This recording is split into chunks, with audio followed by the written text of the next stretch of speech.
बड़ी खबर आ रही है, नारायणपुर से बड़ी खबर है। इनामी नक्सली दंपति ने आत्मसमर्पण किया है। बैरमदेव एरिया कमेटी के इनामी नक्सली हैं दोनों, और पति पत्नी ने, इस दंपति ने आत्मसमर्पण किया है। बैरमदेव एरिया कमेटी के इनामी नक्सली हैं। दोनों नक्सलियों पर 5-5 लाख रुपए का इनाम था।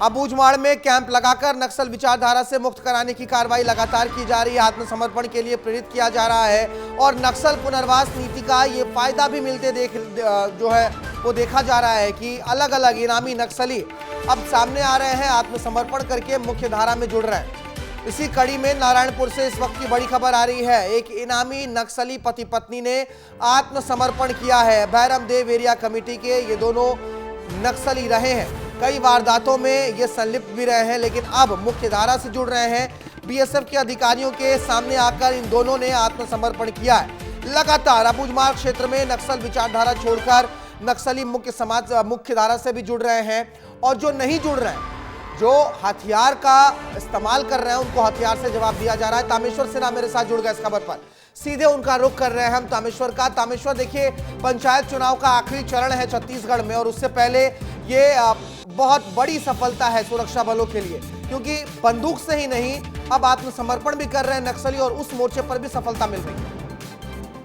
बिल्कुल भारत, देखिए, भोरमदेव एरिया कमेटी के जो नक्सली थे, पति पत्नी थे, जिन पर जो है 55 लाख रुपए का इनाम था, इन्होंने जो है नारायणपुर पुलिस के समक्ष जो है आत्मसमर्पण किया है। कई बड़ी वारदातों में ये नक्सली शामिल रहे हैं। लगातार नारायणपुर क्षेत्र में नक्सली आत्मसमर्पण कर रहे हैं या तो गिरफ्तार हो रहे हैं, क्योंकि फोर्स का जो बढ़ता दबाव है माड़ क्षेत्र में, जो एक तरह से बोला जाता है कि माड़ जो क्षेत्र है वो नक्सलियों का सुरक्षित पनाहगाह होता था, वो जो है अब खत्म हो रहा है। लगातार जो है नक्सली अब आत्मसमर्पण कर रहे हैं। इसी की तर्ज में जो है ये दोनों पति पत्नी नक्सलियों ने नारायणपुर पुलिस के समक्ष आत्मसमर्पण किया है। जी ठीक है, निश्चित तौर पर ये एक बड़ी सफलता है, और नक्सल पुनर्वास नीति की लगातार तारीफ भी होती है।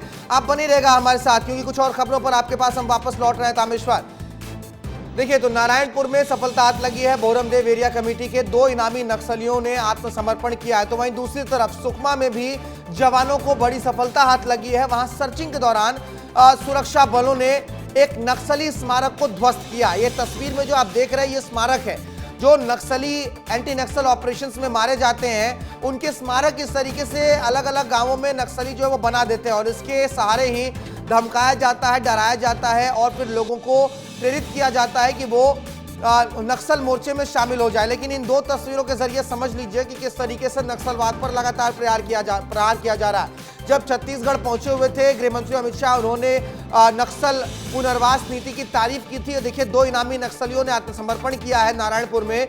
दूसरी तरफ सुकमा में ग्रामीणों की ही मदद से एक नक्सली इमारत को, जो है नक्सली स्मारक को ध्वस्त किया है। पूवर्ती के जोनागुड़ा इलाके में ये बड़ा एक्शन लिया गया।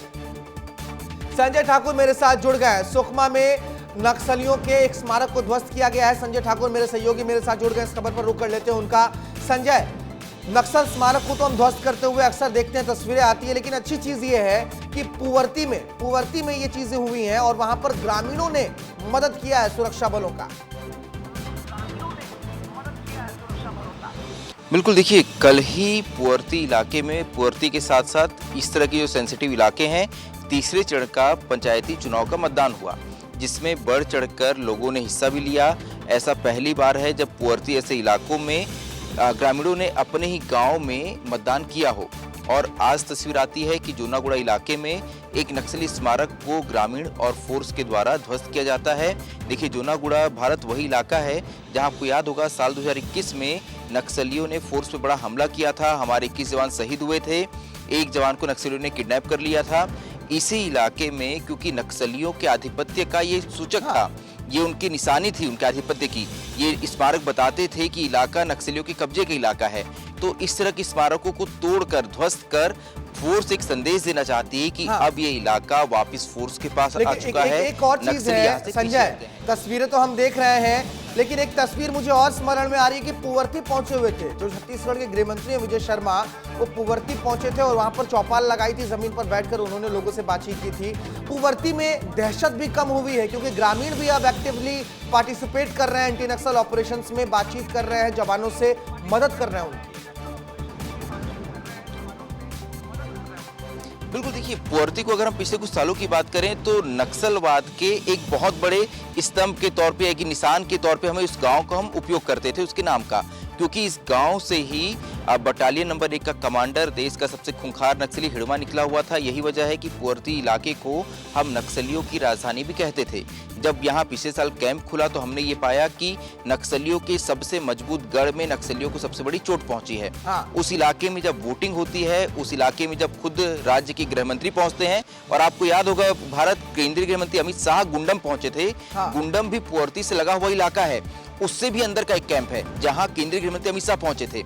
ऐसे में ये नक्सलवाद को सीधे तौर पे फोर्स की सरकार की खुली चुनौती है, खुली और देखिए चुनौती में के जो तौर पे ग्रामीण है वो भी साथ देते हैं, और ग्रामीणों के भीतर एक विश्वास भी बढ़ा है कि नक्सल मोर्चे पर सरकार लड़ रही है, हमारे साथ मजबूती से खड़ी है।